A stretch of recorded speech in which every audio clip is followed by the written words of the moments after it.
पहली बात है राहुल जी से तो बोलना ही नहीं आता। अभी वो कहते खेत की मिलती खलियान की। पहले तो वो अभी सीखे तो सही कुछ, उसके बाद मोदी जी के बराबर आने की तो बहुत दूर की बात है।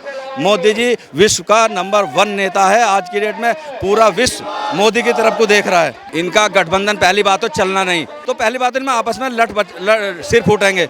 पहली बात तो ऐसा होगा नहीं। लोग इन्हें समझ चुके, ये चोर हैं, ये गरीब आए थे, इनके मंत्री भ्रष्ट हैं, जेल में पड़े हैं, सब लोग देख रहे हैं। इन्होंने अपने घर बनाए हैं पब्लिक को लूट कर। राहुल गांधी जनता को गुमराह कर रहा है, गुमराह कर रहे हैं। उन्हें कुछ खुद को तो आता नहीं है, पब्लिक को बेवकूफ़ बना रहे हैं। राहुल गांधी कुछ नहीं है। वो अपने आप को युवा नेता के तौर पर वो युवा नेता नहीं है, बच्चा नेता है, पप्पू नेता है। माहौल यही होगा कि मोदी जी ही जीतेंगे और केजरीवाल की हार है। ये गठबंधन तो आपने देखा ना कितना बड़ा हुआ। एक पुस्सी तो हो गया ना, आम आदमी पार्टी और कांग्रेस में हो गया। अभी और देखिए जो ममता बनर्जी और दूसरी पार्टीज है वो सब धीरे धीरे करके एक एक करके सब खत्म ही हो जाएगी, कोई गठबंधन नहीं रहेगा। देश की अर्थव्यवस्था देख लीजिए 5वें नंबर पे आ गई। नेक्स्ट टाइम मोदी जी द्वारा आने वाले हैं और हमारा देश 3रे नंबर पे आने वाला है। आमिर खान। देखिए आमिर जी, कहीं ना कहीं यहाँ का जन आक्रोश अपनी जगह पे है, लेकिन जब बात आती है लोकसभा चुनाव की तो वहाँ पर माहौल अलग देखने को मिल रहा है। आपको क्या लग रहा है जो 26 दलों का गठबंधन है वो सफल हो पाएगा? ये सब बेकार की बात है। 26 वे 26 चोर घर हैं, वे चोर है, वे आपस में लूट खसोट वाले। उनकी पहली बात उनकी बनेगी नहीं, बनने के बाद भी उनका कहीं कुछ नहीं है। सरकार भारतीय जनता पार्टी की बनेगी, माननीय नरेंद्र मोदी की बनेगी, और कोई चारा नहीं किसी के पास। ये सब आपस में लड़ के ही, ये तो अभी सीटों के बंटवारे में लड़ेंगे, इनका कोई किस्सा ही नहीं है। केजरीवाल ने झूठ बोल के सत्ता में आया, एक तार काट के कहता मैं कुछ ये भी नहीं लूँगा, कमरा भी नहीं लूँगा, और ये गाड़ी भी नहीं लूँगा, सिक्योरिटी भी नहीं लूँगा। लेकिन आज उसने सिक्योरिटी पूरी ले ली, गाड़ी VIP चलता है गाड़ी में।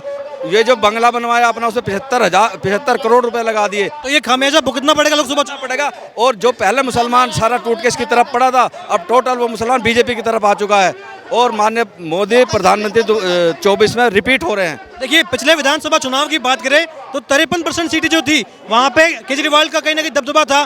BJP पिछड़ गई थी, 32 के आसपास थी, कांग्रेस और पिछड़ गई थी। यहाँ गठबंधन के बाद में राजनीति अलग हो रही है, क्योंकि लोकसभा चुनाव में कांग्रेस का भी जो परसेंटेज था वो बढ़ गया था, कहीं ना कहीं आम आदमी पार्टी का था वो घट गया था। यहाँ गठबंधन है, साथ मिलकर तो कोई नुकसान पहुंचा सकते हैं ना। इनका गठबंधन पहली बात तो चलना नहीं। अभी अलका लामा ने कल की स्पीच सुनी आपने? उधर वो भारतीय जो चोर है वो बोल पड़ा, तो पहली बात इनमें आपस में सिर फूटेंगे। पहली बात तो ऐसा होगा नहीं। लोग इन्हें समझ चुके, ये चोर हैं, ये गरीब आए थे, इनके मंत्री भ्रष्ट हैं, जेल में पड़े हैं, सब लोग देख रहे हैं। इन्होंने अपने घर बनाए हैं पब्लिक को लूट कर। केवल डुगडुगी बजाई है, केवल झूठ बोला है, झूठ बोल के सत्ता में आए, लेकिन पब्लिक का कोई भला नहीं करा। आज तक कोई राशन कार्ड नहीं बना जब से मुख्यमंत्री केजरीवाल बना। गरीब बेचारे बहुत परेशान है। ये माननीय प्रधानमंत्री है जो राशन मुफ्त दे रहे हैं आज तक, और आगे भी दे रहे हैं, आगे भी बढ़ा दिया योजना। ये कुछ नहीं कर रहे, केवल झूठ बोलते हैं। एक छोटा सा काम करते हैं, उस पर ऐड पे खर्च करते हैं करोड़ों रुपए। ये काम नहीं करते, केवल दिखावा करते हैं। तो प्रचार की राजनीति ऐसा कह रहे हैं आप? देखिए जब लोकसभा चुनाव की बात आती है तो आपने देखा राहुल गांधी भी कहीं ना कहीं जैसे उनकी मेंबरशिप बहाल हो गई है उसके बाद तेज तर्रार हो गए, कह रहे मोदी का है, डर गए वो हमसे, रावण से तुलना की जा रही है। तो कहीं ना कहीं कह रहे कि हमसे डर तो गए मोदी जी, इसलिए हमसे घबरा के हमारी मेंबरशिप को रद्द कर देते हैं। ये कोई नहीं घबराता, ये सब बेकार की बात है। अरे गलत क्या, तो भाई आपने एक समुदाय को आहत पहुंचाई, वो कोर्ट का मामला, हमारी सरकार का कहाँ से मामला हो गया? वो तो कोर्ट का मामला। और पहली बात है राहुल जी से तो बोलना ही नहीं आता। अभी वो कहते खेत की मिलती खलियान की। पहले तो वो अभी सीखे तो सही कुछ, उसके बाद मोदी जी के बराबर आने की तो बहुत दूर की बात है। मोदी जी विश्व का नंबर 1 नेता है। आज की डेट में पूरा विश्व मोदी की तरफ को देख रहा है। लेकिन विपक्ष आरोप लगाता है कि हिंदू मुस्लिम करवाने का काम BJP का है, बाकी विकास की राजनीति इनसे होती है नहीं। देखो ये हमारी पार्टी का एजेंडा नहीं हिंदू मुस्लिम, हमारी पार्टी का एजेंडा सबका साथ, सबका विकास, सबका विश्वास, और सभी के प्रयास से पार्टी फिर से बनेगी और फिर से सरकार में आएंगे। ये छोटी मोटी बातें होती रहे, कानून अपना काम करेगा उसमें। राहुल गांधी ने कहा हाल ही में कि मैं 19 सालों का अनुभव हो गया मुझे राजनीति में, भारत का हर एक स्टेट घूम के आया हूँ, और भारत जोड़ो यात्रा के दौरान तो बड़े करीब से देखा है कि जनता जो है वो त्रस्त है और अभी बदलाव होने वाला है। जनता कोई त्रस्त नहीं, और इनके बदलाव में कुछ नहीं होने वाला। ये जितने भी हैं, आप सुनो, एक बात सोच लो, माननीय मुलायम सिंह जी थे, एक मास्टर परिवार से आते, आज 50,000 करोड़ कहाँ से आ गए उस पर। माननीय ये अपने लालू यादव जी को देख लो, वे कहाँ क्या थे, लेकिन आज कितने हजार करोड़ के मालिक हैं वे। ये जो कह रहे हैं कि इंडिया जो गठबंधन है, जो जितना भ्रष्ट है उसको उतना बड़ा पद मिलेगा, सहमत है आप? बिल्कुल बिल्कुल बिल्कुल, जितना भी ज़्यादा भ्रष्ट होगा उसे उतना बड़ा पद मिलेगा। ये कुछ नहीं हो रहा, ये हार रहे हैं बिल्कुल एक तरफा, इनमें फूट आपस में ही है, कोई गठबंधन नहीं होगा इनका।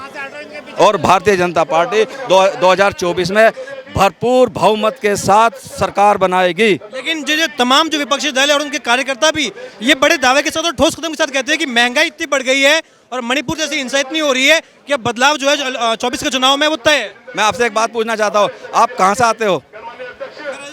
राजस्थान से दिल्ली तक का रोड कैसा बन गया? बेहतर है नहीं? काम हुआ नहीं हो? आप बताओ। लेकिन महंगाई की बात, एयरपोर्ट बने नहीं, महंगाई कोई महंगाई, इतनी महंगाई नहीं है जितनी ये दर्शा रहे हैं लोग। बताओ कौन परेशान है? कोई परेशान नहीं, महंगाई छोटी मोटी इसे कवर कर लेंगे हम, कोई दिक्कत नहीं इसमें, और कोई महंगाई नहीं है। ये तो हंगामा ज़्यादा कर रखा है इन्होंने। अच्छा, आपका क्या नाम हुआ? शमसुज्जमा, कहाँ से आप? जाफराबाद। अच्छा, क्या लग रहा है आपको? क्योंकि देखिए कहीं ना कहीं ये कह रहा है कि गठबंधन वर्सेस गठबंधन है और कड़े मुकाबले की बात कर रहे हैं। कड़ा मुकाबला लग रहा है या एक तरफा है? मुकाबला ही नहीं है, कोई मुकाबला नहीं है। इनकी क्या हवाबाजी और कुछ नहीं है, कोई भी कहीं से कहीं तक कोई भी मुकाबला नहीं है। रिजल्ट आएंगे आपको भी पता चल जाएगा, कोई टक्कर नहीं है किसी की भी। हम सब लोग बीजेपी के साथ हैं और जितने भी आने वाला टाइम होगा सब लोग बीजेपी के साथ होंगे। बिल्कुल बिल्कुल। अच्छा, क्या नाम हुआ आपका? मोहम्मद नसीम सिद्दीक। कहाँ से आए आप? देखिए कहीं ना कहीं राजनीति जो है वो अपनी हदें पार कर देती है तो जनता के बीच में माहौल और गर्म हो जाता है। राहुल गांधी लगातार ये बयान दे रहे हैं कि मोदी रावण के बराबर है, दो लोगों की सुनते हैं, अहंकारी है। क्या जनता के सामने ये मुद्दे थोड़ा जनता को आकर्षित कर पाएंगे राहुल गांधी? राहुल गांधी जनता को गुमराह कर रहा है, गुमराह कर रहा है। उन्हें कुछ खुद को तो आता नहीं है, पब्लिक को बेवकूफ़ बना रहा है। राहुल गांधी कुछ नहीं है। वो अपने आप को युवा नेता के तौर पर वो युवा नेता नहीं है, बच्चा नेता है, पप्पू नेता है, पप्पू नेता है। उसे कुछ अभी राजनीति के मामले में कुछ नहीं मालूम, कभी कहीं बैठ जाता है, कभी कहीं जाके बैठ जाता है। भाई अगर प्रधानमंत्री बनना है तो अपना स्टेटस बना, स्टेटस तो कुछ है नहीं, कहाँ से बन जाएगा? लायक नहीं है, बच्चा है वो। राशन सब बंद कर रखे हैं केजरीवाल ने, झूठा है। कहते हैं कि मैं दिल्ली का बड़ा बेटा हूँ और दिल्ली के लिए कुछ नहीं है, जो सिर्फ धोखा है, धोखा है, कुछ नहीं है। अच्छा, आपका क्या नाम हुआ मैम? जी, आपका क्या नाम हुआ? सफिया। अच्छा, आपको क्या लगता है? देखिए 2024 लोकसभा चुनाव बहुत नजदीक है, यहाँ पर हम देख रहे हैं जन आक्रोश है। 24 के लोकसभा चुनाव में आपको क्या लग रहा है, क्या माहौल? माहौल यही होगा कि मोदी जी ही जीतेंगे और केजरीवाल की हार है। और ये बिल्कुल भी कुछ काम नहीं कर रहे, बहुत ही ज़्यादा दिल्ली में परेशान कर रखा है लोगों को।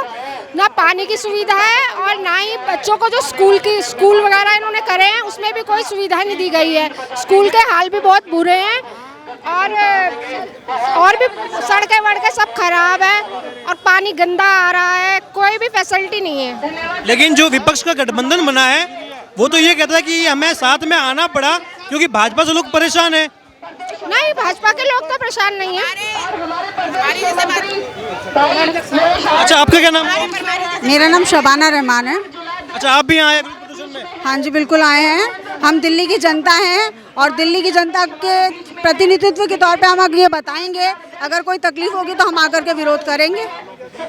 तो देखिए यहाँ हम देख रहे हैं जन आक्रोश कहने की जनता में है, लेकिन जब बात आती है विपक्ष की तो वहाँ 26 दलों का गठबंधन है और वो ये दावा कर रहा है कि हम मोदी सरकार को उखाड़ फेंक देंगे क्योंकि हम उनकी जो राजनीति है और जो विचारधारा उसके खिलाफ है। ये गठबंधन तो आपने देखा ना कितना बड़ा हुआ, एक पुस्सी तो हो गया ना, आम आदमी पार्टी और कांग्रेस में हो गया। अभी और देखिए जो ममता बनर्जी और दूसरी पार्टीज हैं वो सब धीरे धीरे करके एक एक करके सब खत्म ही हो जाएगी, कोई गठबंधन नहीं रहेगा। I.N.DIA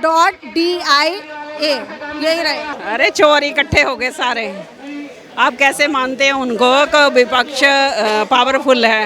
उनको अगर उनमें ताकत होती तो वो अकेले अकेले लड़ते, तो यहाँ तो अकेला शेर है तो उसके सामने कोई नहीं टिकता।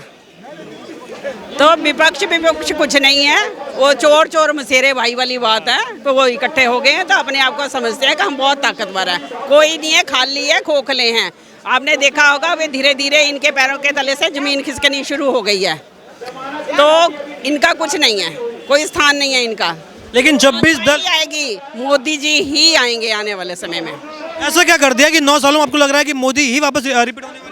मैं कहती हूँ कि पत्रकार भाइयों को भी इस चीज़ की जानकारी रखनी चाहिए कि मोदी जी ने दुनिया भर में, उनका नाम है आज, इतनी डेवलपमेंट करी है। अगर इसकी जानकारी आप लोग नहीं देंगे तो कौन देगा? तो आप मैं कहूँगी पत्रकार भाइयों को भी कि उनकी जितनी भी योजनाएं हैं उनके बारे में लोगों को तक अवगत कराया जाए, खाली चोरों की बात ना करी जाए। लेकिन देखिए 26 दल है, इसमें कई राज्यों के मुख्यमंत्री भी शामिल है। उसी के बलबूते पे ये कहा जा रहा है कि जब इतने बड़े दल, इतने बड़े बड़े चेहरे हैं तो कहीं ना कहीं मोदी को खतरा है, वो डर गए। वो नहीं, उनका कुछ भी नहीं है, खाली है वो। आप मुझे एक चीज बताइए, मोदी जी अकेले क्यों खड़े हैं? वो पावरफुल है आज की डेट में। विदेशों में भी उन्होंने देखो कि उनका डंका बजता है, इतने रिस्पेक्ट से उनसे बात करी जाती है। विदेश के जो मंत्री हैं, वो भी प्रधानमंत्री है, वो भी जाके पाँव छूते हैं उनके। तो कहीं ना कहीं देखो हमारे देश का नाम हुआ है। देश की अर्थव्यवस्था देख लीजिए 5वें नंबर पे आ गई। नेक्स्ट टाइम मोदी जी द्वारा आने वाले हैं और हमारा देश 3रे नंबर पे आने वाला है।